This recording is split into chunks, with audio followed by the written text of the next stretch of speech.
Before we get into today's episode, we want to acknowledge the privilege of living and working on Aboriginal land, and we pay our respects to the elders past, present and emerging.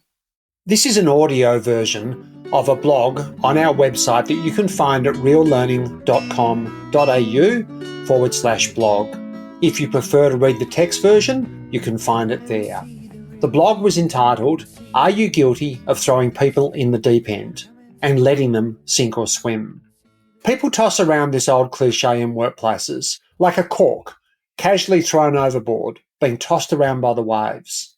It is often used to justify a lack of support and strategic growth opportunities for team members.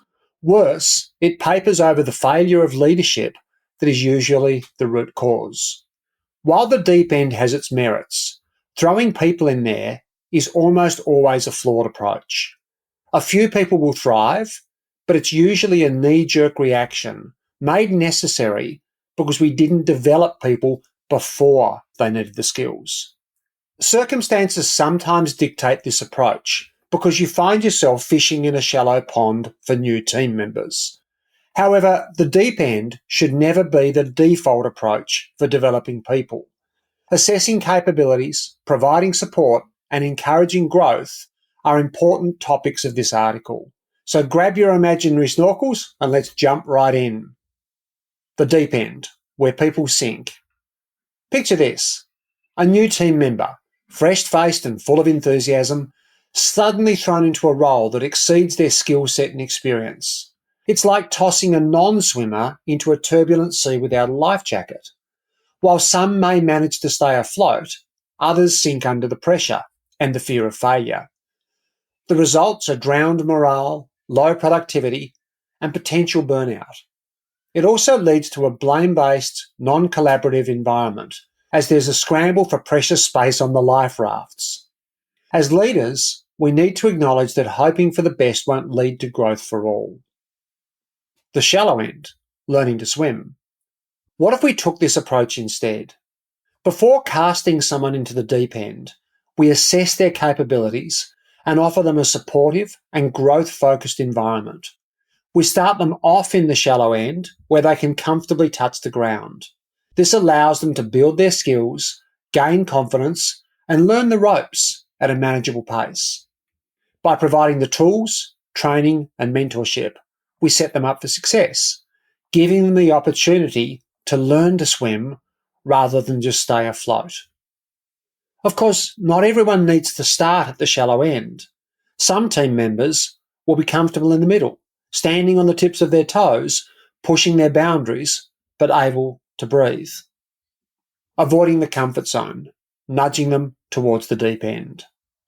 While the shallow end offers a safe haven, we can't allow people to remain there indefinitely. Comfort breeds complacency, and staying in one place stunts growth. Once individuals have learned to swim in the shallows, it's time to nudge them towards the deep end. This isn't about throwing them in and hoping they survive. It's a deliberate, strategic push towards new challenges and opportunities. By stretching their abilities, we foster growth, collaboration, and a sense of accomplishment. The role of leadership. Leadership plays a pivotal role in this process. Outstanding leaders recognise the strengths and weaknesses of their team members and create environments that promote growth. They understand that not everyone will learn at the same pace, and they adapt their approach accordingly. Effective leaders offer guidance, support, and constructive feedback, serving as lifeguards who help their team navigate the sometimes treacherous waters of the workplace. Lifelines and safety nets, building a supportive culture.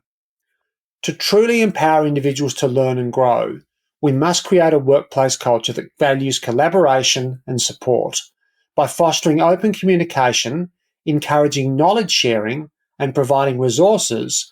We build lifelines and safety nets for our team members. When they encounter challenges, they can reach out to their colleagues, mentors, and leaders for guidance, ensuring they don't get lost in the deep end. The joy of mastery, celebrating success. As individuals progress from the shallow end to the deep end, they master their roles and develop expertise. We must acknowledge and celebrate this journey from novice to skilled professional. We should recognise and reward achievements to foster a culture of growth. Stop throwing people in the deep end. Instead, insist they get wet by getting in the shallow end, then teach them to swim and challenge them to grow by nudging them towards the deep end. Some team members will take to their role like a duck to water. Others may need to start out with floaties.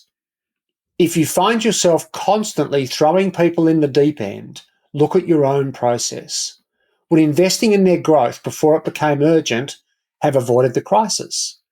Even if you learned by throwing in the deep end and survived, it doesn't make it the best approach.